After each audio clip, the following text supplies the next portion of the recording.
yang mengalami pertumbuhan di era pandemik ini, bisnis apa sih yang booming? Impor bisa jadi salah satu solusinya. Bisa nggak itu dilakukan? Jawabannya bisa. Ya.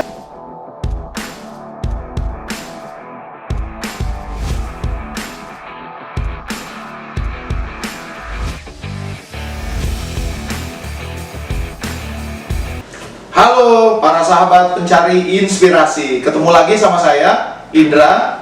Hari ini kita akan bicara tentang peluang bisnis di era pandemik. Ya, banyak teman-teman nanya sama saya, Mas, kira-kira di era pandemik ini bisnis apa sih yang booming? Well, semua bisnis hari ini lagi mengalami penurunan, ya. Semua mengalami guncangan. Tapi tetap ada bisnis-bisnis yang mengalami pertumbuhan. Contohnya bisnis-bisnis yang berhubungan dengan kesehatan atau pola hidup sehat. Yang kedua, bisnis-bisnis yang berhubungan dengan informasi teknologi. Informasi teknologi itu sangat penting. Kebiasaan di rumah, kebiasaan stay at home itu sangat tinggi sekarang demand-nya. Nah, kembali lagi kita bicara tentang kebutuhan masyarakat tentang pola hidup sehat, ya. Belakangan mungkin teman-teman sahabat-sahabat semua mendengar atau mengetahui bahwa bisnis sepeda itu lagi sangat booming. Banyak orang-orang yang pingin membeli sepeda dan mulai bersepeda di setiap weekendnya. Nah, ternyata bisnis sepeda menjadi sebuah peluang yang bertumbuh, ya, sangat baik. Kebutuhan atau suplai barang sepeda di Indonesia ini sekarang lagi sangat terbatas, sementara permintaannya lagi sangat tinggi, sehingga harga sepeda menjadi sangat mahal. Pun sudah mahal, barangnya tidak tersedia, ya. Pilihannya, kemudian banyak orang yang bertanya, bisa nggak sih Mas kalau saya impor sepeda dari luar negeri? Negara-negara seperti Taiwan, China adalah negara-negara produsen sepeda.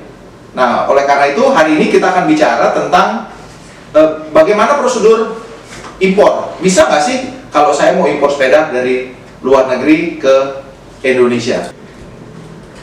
Kalau kita bicara impor sepeda atau impor apapun dari luar negeri, maka ada beberapa hal yang harus sahabat semua cari tahu terlebih dahulu. Menurut saya ada 3 hal, ya, yang harus teman-teman persiapkan.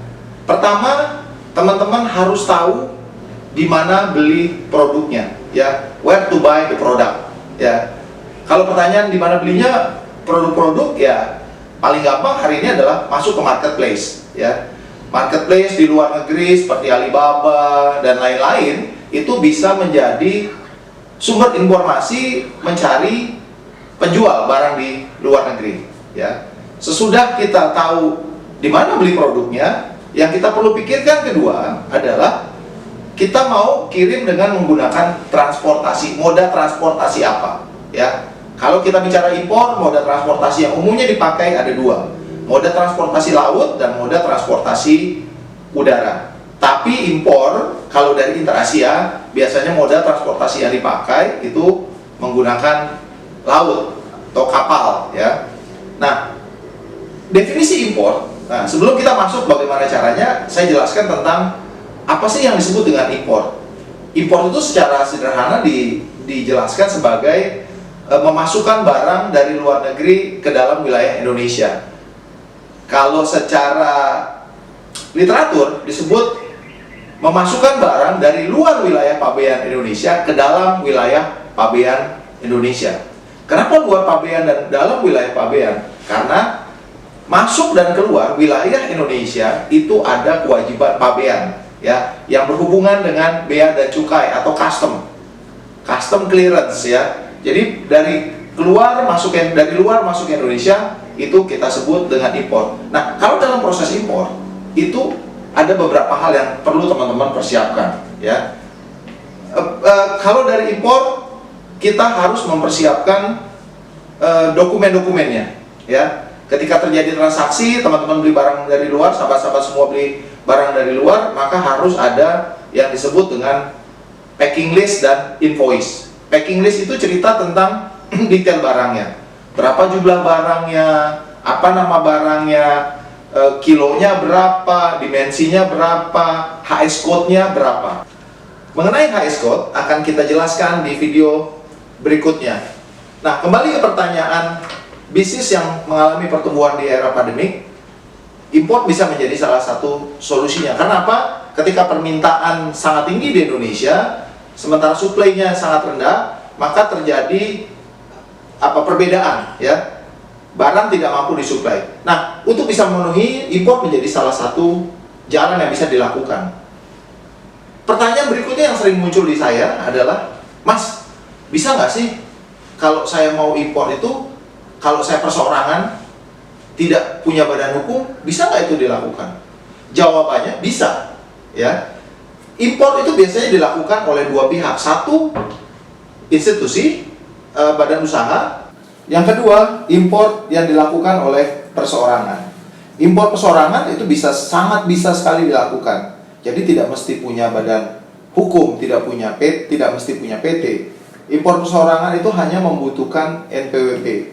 Ketika teman-teman, sahabat-sahabat pencari inspirasi melakukan pembelian di luar negeri, gitu, melalui marketplace yang ada di luar negeri, terus kemudian barang tersebut dikirimkan ke Indonesia melalui jasa kurir, servis, gitu ya, ataupun forwarder. Dan ketika sampai di Indonesia, teman-teman hanya cukup menggunakan ID, gitu ya, KTP dan NPWP untuk membayar kewajiban bea masuk, PPN dan PPh atas barang tersebut.